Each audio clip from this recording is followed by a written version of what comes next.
Listen, you guys, you can hear us weekly on W4CY Radio from 12 to 2 p.m. Pacific time or 3 to 5 p.m. Eastern time. We're on K4HD Radio in LA, Hit 1069 FM in New York, Jackalope Radio in St. Louis. We're on iHeartRadio, Stitcher, SoundCloud, Podbean, Audio Boom, Podomatic, Apple TV, and Spreaker. And on TV, you can see us on Vimeo, YouTube, Roku, Comcast On Demand, and soon the Dish Network. Hey, Scott. Yes, sir. I'm here. Hey, dude, the picture looks fabulous. Yeah. Yes, it does. It looks really, really good. And can we call our next guest? I thought we'll play a song while we're getting him on the line. How's that? Sounds like a plan to me. So we're going to play Christian Kane, you guys. This is his single, Let Me Go. And the reason we're playing it is because we met him at the Oscar party. And I was very excited to meet him because he is a really talented guy, and I love the shows he's on. So we're going to play that and get our next guest on, Patrick Kilpatrick. And before we talk to our next guest, Ron's going to show everybody something really quick. I'm going to show you what a dear friend of ours did for us as a gift. Her name is Olga, and she's a portrait painter, and I want you to get a load of this. Can they see that or no? Can you see this? Go down. There you go. There you go. That's Jimmy Starr. Isn't that fabulous? Go to the next one. And she did one of me. Looks like Hemingway. There you go. Yeah. And that's one of me. You gotta love it, you guys, and it's all over our social media, you guys. So check it out. It's all over our social media. So if you want a portrait done to look like yourself, go to Olga. She's the bestest. Olga Perry. There you go. It was a great gift. So now, you guys, we want to welcome to the Jimmy Star Show with Ron Russell, the incredibly talented Patrick Kilpatrick. Hello and welcome to the show. Hi, nice to be with you. Boy, you look like you're in a sunny, beachy kind of environment. We're in Palm Springs. And this is our house. There you go. There you go. And that's our patio. We've had such a cold winter that I thought today being back, it's back to 80 again. I thought, let's do it right by the doors that go out to the patio. So let me introduce you to everybody, starting off with my cool, outrageous man about town co-host, Mr. Ron Russell. Hi, are you going to kill me? Are you going to be real mean and come? Are you going to, like, knock me off, shoot me up, kill me? What are you going to do to me? You mean son of a bitch. That's intriguing. Yeah, sure. Maybe we could do that later on. You're such a mean son of a bitch. I mean, really, if I ever see you, I'm going to have you arrested. That would elevate the PR profile. Right, yes. For being mean.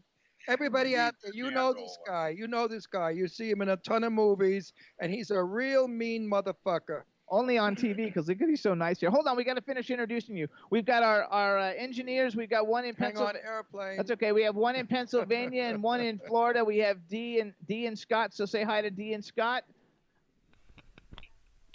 There we go. Hey, Mr. Kilpatrick, love your work. Oh, thank you very much. You're in Pennsylvania. Yes, sir, just outside Philly. Yeah, I have a lot of friends there. I've taught acting and writing and directing and producing at Edinburgh University. Yes, sir. And so I have a lot of friends there. What a great state. It's a beautiful state. Beautiful. And then we've got D. D, say hi real quick. Where'd she go? She probably went to masturbate. All right, well, she'll be back. Then we have a chat room with every country possible. We're a crazy show. Oh, there she is. There she is. Hey, D, say hi. Hi. Hello, D. Hi. Then we have a chat room with every She's country. Not a college graduate. We have Canada, we have Estonia, Belgium, France. I don't know, every country possible in the chat room. So just say hi to everybody in the chat room, and we'll start talking. And 4.5 million people watching. There you go. So everybody, you can follow Patrick Kilpatrick on Twitter. I'm Pat Kilpatrick. You guys know him from movies such as Minority Report, Eraser. I like Remo Williams, so I have to bring up Remo Williams. The Presidio, Blackwater. He's always in like a lot of he plays the bad guy. He's probably one of the most well-known bad villain guys like on film. And I'm so happy to see he smiles and everything, and he's not totally like that in real life. And we're also going to talk because he has a new book called Dying for Living: Sins and Confessions of a Hollywood Villain and Libertine Patriot. That's the title or the whole fucking book? Yeah, that's the title of the book. I thought it was the book. Sins and Confessions of a Hollywood Villain and Libertine Patriot is the subhead. The name of the book is Dying for Living. But handsome. Move it over a little. We only have half your face. No, wait. We only Wait, we have half of we your have face. half Move of your over a face. little. Move your camera over. There you go. All There right, you go. There you go. Yay! Now we can really be terrified. We got you full face. So I want to, because I'm a huge fan of the Best series, the whole series, and since you're in one of them, Yeah. first of all, are you like a? Did you like learn like martial arts and stuff like growing up or something to be so good at it? Well, I was very physical. I played basketball, baseball, football, wrestling, horseback riding, Red Cross swimming, lifeguard, all of that stuff. But so when you get a movie part, you learn whatever physical business or verbal business there is, like whether it's a dialect or. But the martial arts stuff, I call it movie black belt because if you're doing boxing, you study boxing for a while. If you're doing jujitsu, you study that, and then it's kind of like dance choreography. You put it together through the numbers very quickly, often with a stunt coordinator, and then I'm blessed. I have a somewhat of a photographic memory, both for for dialogue as well as for movement cues, and then you just do it. I mean, That when we helps. started out, you had the luxury of time. As time has gone on, you do things faster and faster and faster. Yeah, absolutely. Now, I would say that your face would be like a gay icon. I could see all the queens going crazy for your face because it's a gay man's a dream face. If you see the cartoons they draw about gay men, they all look like you. You have that real butch face. And with all the shit that you've done, you're a real butch guy. Now tell me, have you ever won like the Lavender Glove Award or the Gold Tiara Right. Award? Because there's a joke. No, I started out in the New York theater, which is, I would say, predominantly has a lot of homosexuals in it, and Gay for days, darling. Gay for days. yeah, and I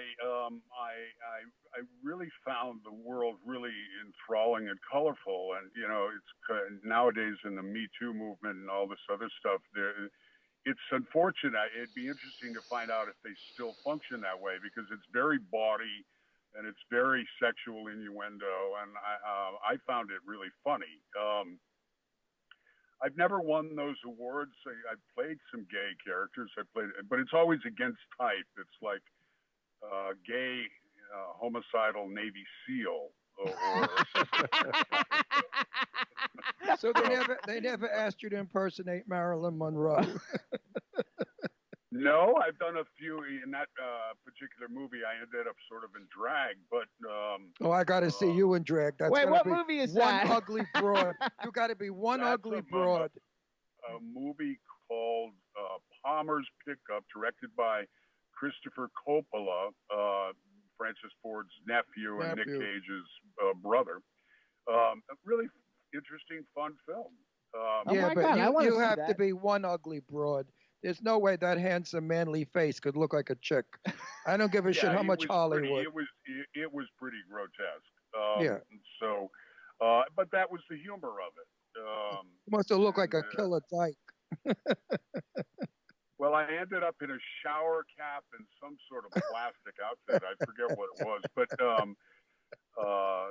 it was fun to do those things. It's always fun to sort of. It has to be hysterical. Yeah, because you're what they call a man's man. You're all man. That's why I said the queens must be fainting that are watching this show. No, seriously, when they draw. Well, you're bringing up the archetype of homosexuals wanting a man's man or a virginal man in a homosexual sense or all of that stuff. Oh, gay I men. think a lot of those things are very illusionary, in the human consciousness. But Jimmy and I are gay. We're fun. married, so I don't know if you know that. Jimmy and I are married legally. We're gay, but gay guys don't like pretty men. They like manly men, butch-looking faces. And you have you could play a gladiator tomorrow and clean up. I mean, you look like a Roman or a Greek gladiator more so than a killer. I mean, you do look like a killer when you work, but now you look when I more like played a a good gladiator. guy like on Deep Space Nine or something, yeah, I'm always killing somebody, whether I'm on the good side or the bad side. Right. Does that bother you? Does that bother you? No, it's been rich acting territory a lot. I think uh, you're looking for nuanced, challenging characters. Rather, I don't care whether the antagonist or the protagonist. Although there's some economic disparity between the front guy and the supporting players, and I think sometimes that's a little excessive. But no, no, I like. I just played a good border patrol guy who lead in a film called the Grand Inquisitor, and that was he was rough and tumble, but he was a good guy. So whether it's a clear monster or a hero who's flawed or whatever, I don't care. It's like people ask me, do you prefer sci-fi to westerns or war movies? Or it's all acting to me. Yeah, it's all acting. I mean, I feel the same way too. I know you've done all these like really huge films, but I actually like some of the smaller things. Like I said, Best of the Best, and like The Substitute. When you did the Substitute film with Treat Williams, because I've seen all of those. And the Free Willy, you were awesome in Free Willy. I hated you, which means you're a really good actor. Because you were like, there you go. Well, did I manage to arouse you at all too at the same time? Because that's a good thing we try and do with villains. And that Free Willy guy was he was just, look, it kind of our conversation we're having as Americans is always challenging who we think we are and all of that. And that was a guy he had been a whaler, and a whaler was an admirable, notable force of society for many, many generations. Yes. And then all of a sudden you're the bad guy. It was bad. Right. Yeah. So I think all of us on a daily basis face things like that. Oh, I think so too. Yeah, I mean, I talk about a lot about my upbringing, and when I was growing up, Robert E. Lee and Ulysses S. Grant were on a par. They were both admirable people. Now Robert E. Lee and all of those people are under assault, and you get it, you understand, but it's kind of looking back at our history. We're all sort of evolving every second that we go. So that's one of the foundations of the book. I went to Robert E. Lee High School, actually. So where are you actually from? I was born in Virginia and raised in Connecticut and Virginia, back and forth. I graduated from University of Richmond, but I went to NYU for film and videotape. I had the New England experience and the Virginia experience. So I was again, lucky. I have to interrupt you. Could you move your stop jingling the camera before I punch the shit out of you? All right, there you go.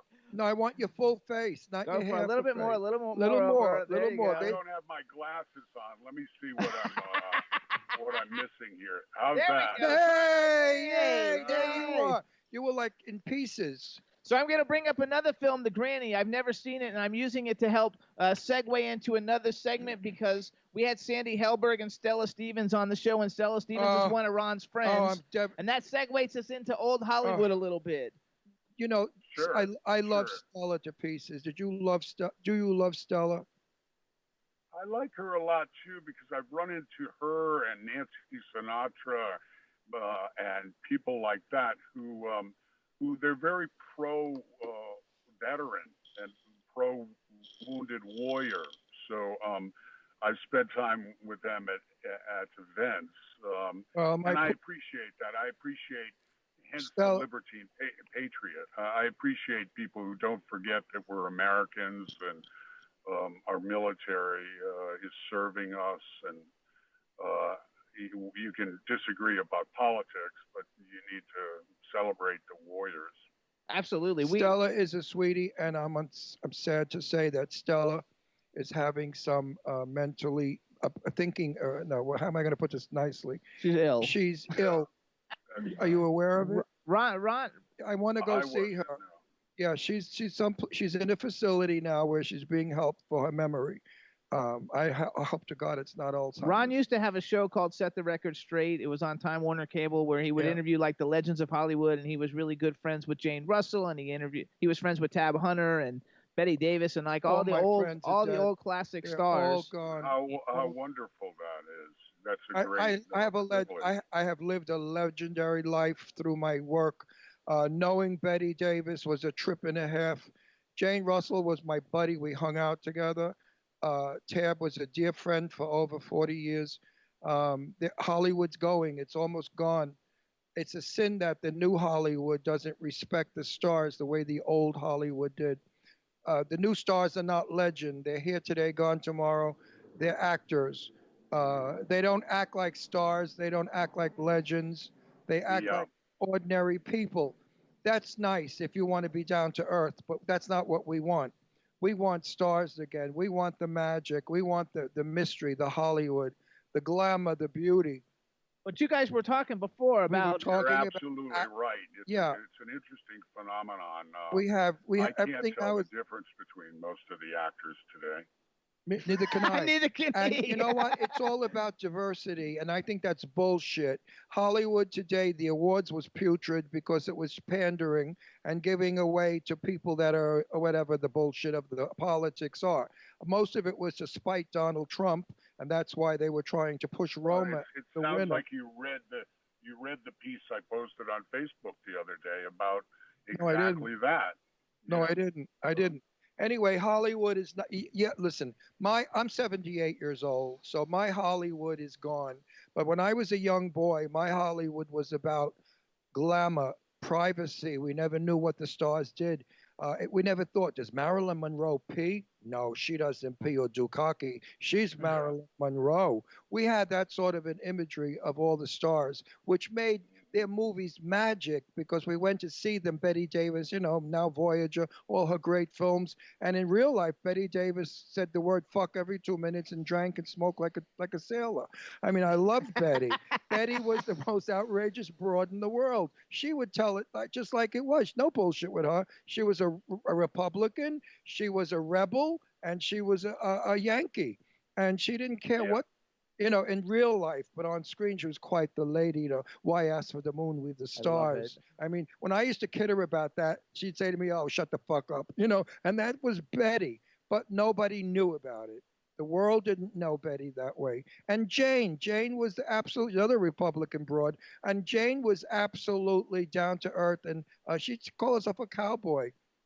I love Tab it. Hunter was the best man in the world, the nicest guy, the kindest guy, the most honest guy. Tab, I love you, Tab, and all my friends in high. So you knew a lot of the old Hollywood people, Tell though, me right? about it now. Tell me what you thought of my friends.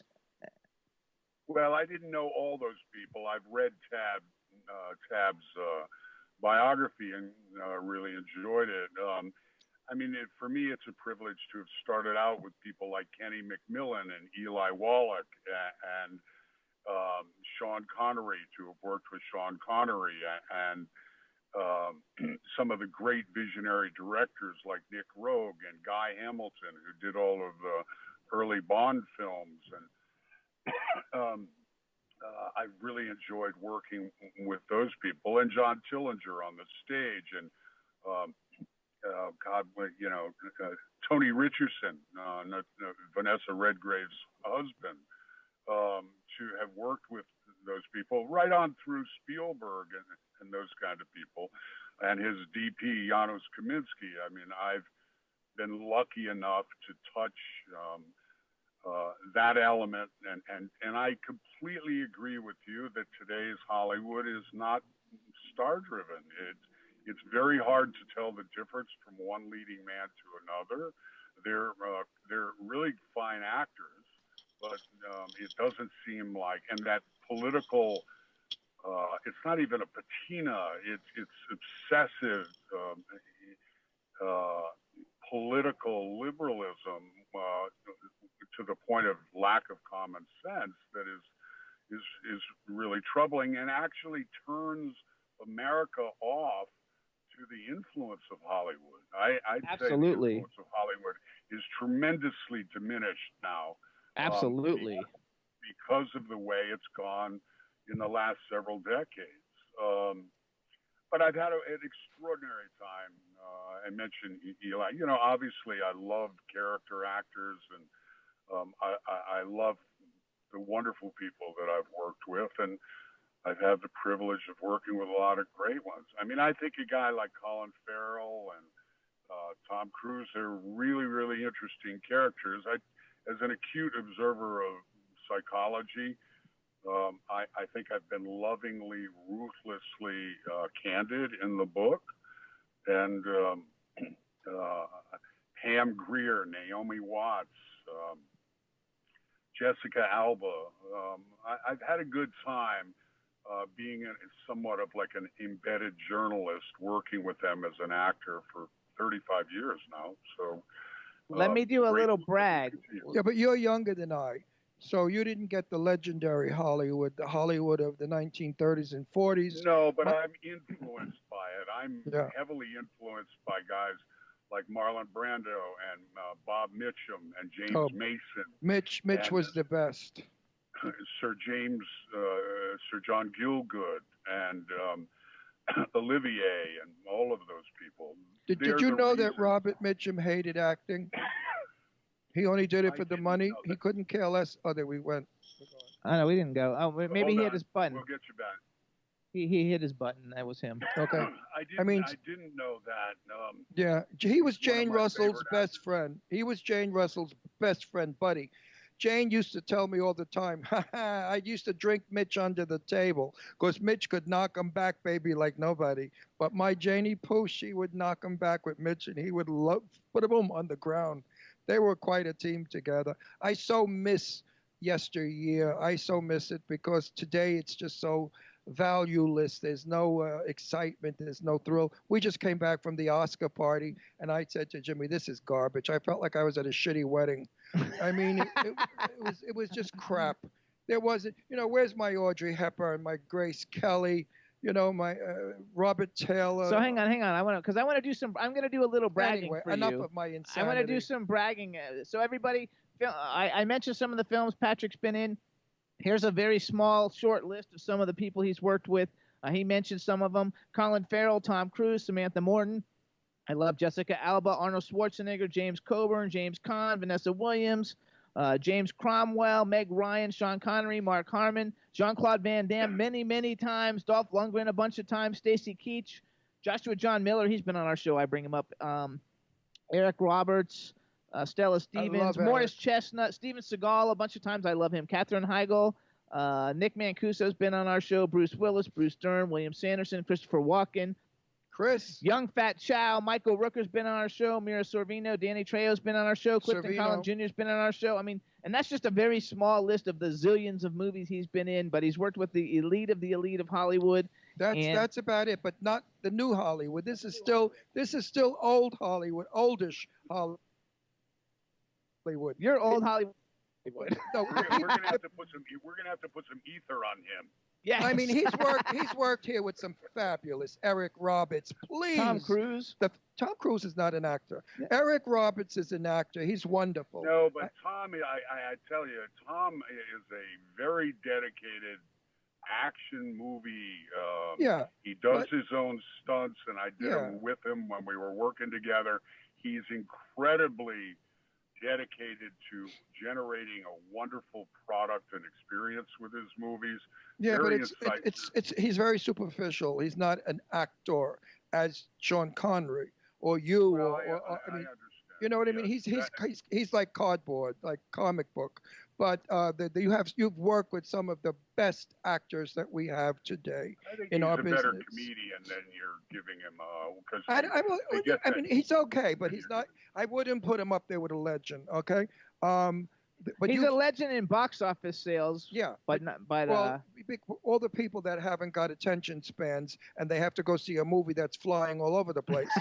In my day, we had scripts, we had stories that you had to listen to. It was about humanity, about life, about people. Now it's about exploding a helicopter, killing off 50,000. So hang on, we've got 8 minutes, and I want to talk about his book. Anyway, I think you're wonderful, and I want to talk about his book. Wait, I'm going to tune off. I love the people you worked with. Let me say a compliment to you. If you were a shitty actor, you never, ever would have worked with the people you did. So therefore, you are the same quality of those really good actors that you named in your resume. I named, yes. Well, Jimmy named. Thank you very much. It's true. It's true. You know, they don't put shit with Shinola. Well, and yes, and you have to compete for the things that I do. You know, it's I get offered work often, but it's Crap. you still have to compete for it, and that's a big crucible for continuing to work. I'm excited about a movie I've got coming out called Catalyst, where I play a pedophile priest, and that's Oh my God! an You're kidding. interesting deal. Fitting, yeah, thank you. Um, I and then Nightwalk is coming out, which is kind of a Romeo and Juliet thing. But I agree with you about the quality of movies for the business. Hollywood is a very grace-infused place, but it's also broken on a lot of levels. And we talk about that in the book. And all the jobs that you've mentioned and all those people, I touch upon them. Pam Grier and all of those people in the movie, and it's been a rich and colorful life. I just got a script a couple of weeks ago. You're going to crack up, where they want me to play a gay priest who molests boys and then kills them.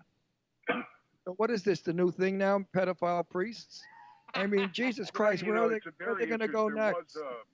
I have, I started out as a magazine writer, and it's been really sad watching a lot of magazines go the way of the anti-Trump bias. But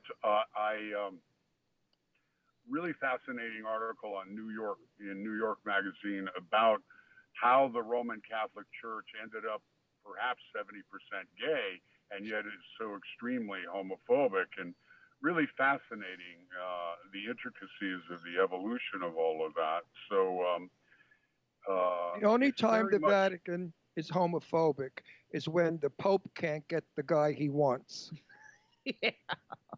Jesus. He smiles. So then hold the on. Pope gets homophobic. Hold on. Let's talk about it real quick. So the name of the book is Dying for Living. The subtitle is Sins and Confessions of a Hollywood Villain and Libertine Patriot. Where they can get it on your website, patrickkilpatrick.com. Is it available in all bookstores? Amazon.com, all forms, narrated version, the Audible, the paperback, hardcover, Kindle. Barnes and Nobles, same thing. If they can't get to one of our signings, and I'll be at Barnes & Noble's in Burbank Center Friday night, but we've been around the country, and they want an autograph copy, they can go to patrickkilpatrick.com. Kilpatrick with one L. So, and we'll get them out an autograph copy as well. Do a book signing in Palm Springs. It's packed with people. I'm supposed to come to Coral. Now, Palm Springs, Florida. Correct? No, Palm Springs, California. We're Palm Springs, California. Oh, yeah. I definitely will get down there. Because come now, it's loaded with people. We're overrun with people right now. Do you all know Gloria Cassell Hollis? Gloria? I don't know if we do or not. We've only lived here a year. No, but I lived here for years. Like a very dear friend, and she lives down there a lot of times. But I'll get down there. I will. I love it. Indeed. So let's ask you a hypothetical question, because you've already worked with some of the biggest people on the planet. Who's on your bucket list of like people that you haven't had an opportunity to work with yet that you would love to work with, guy and girl? Well, I think more and more about the project rather than the actual people involved. But I think Kate Blanchett, actress. Yes. I'd love to work with her. Who else? Guy. I mean, I like Christian Bale's work a lot. Yeah, he's good. Yeah, I like transformational actors. Now, that's not to say that icons who just play one thing, sort of like the Gary Cooper kind of thing, aren't of interest too. But I really do appreciate, and also somewhere along the line, they've had some sort of stage connection. That's always. It usually means they're a particular kind of an actor. Cary Grant always played Cary Grant. He never acted. Yeah, he was Cary Grant. Great icon and wonderful light comedy and all of that. But I've always been interested in people like. I mean, I think he's lost his mind, but De Niro. And Sean Penn when he's doing really fine work. Those are kind of actors that I gravitate towards and love working with. There are a lot of projects I'd like to be involved with, and there's a lot of projects a lot of books. The Prey novels I just like to read, but the Prey novels are about a Minneapolis police officer who always hunts serial killers. They're brilliant books. They're written by a guy named John Sanford. I'd love to be involved in those. Unfortunately, they're in a bankruptcy proceeding with MGM a lot, but there are a lot of things. I'm just looking for really interesting projects. It doesn't matter whether they're big or small, because I've gotten wonderful things out of all-scale projects, but really cool things. Acting becomes a bore after a while if you're doing the same shit over and over again, like playing the same character. It's so nice. Well, I've never have done that, even playing villains. And that's there. You just touched upon what the chief challenge is. I mean, I've had probably 10 television shows. I've done 80 of them, but 10 of them that they were repeating the same dialogue I'd already said. So the challenge became, how do I take this moment in cinematic time? How do I take this set of circumstances in the world and create a new guy? And there's a way to do that. And that becomes the challenge there. But that's when acting becomes exciting. When you can turn it around and make it not what has been done a million times. Sure. That's the magic of acting. I do a lot of teaching of young people, and what we're aiming for is transformational acting. Absolutely. And we're aiming to getting them working as fast as possible.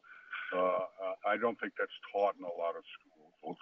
No, my next movie I want to do, I'm going to play a 20-year-old gorgeous woman with big tits.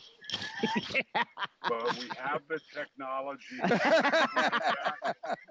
CGI. By the way, CGI. I did a Nip Tuck episode, and my character, a lifer in prison, wanted Christian Julian, the actor. I wanted him, plastic surgeon, to augment his son, who was my cell bitch, with a set I remember that. I love Nip Tuck. I love that. Well, they actually built an apparatus that showed the young character John Helmsley with the breast. So yeah, we can implement your desire.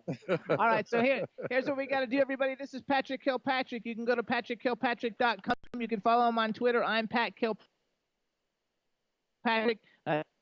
Follow him in social media. We want to thank you for coming on the show because we're out of time. But anytime thank you guys.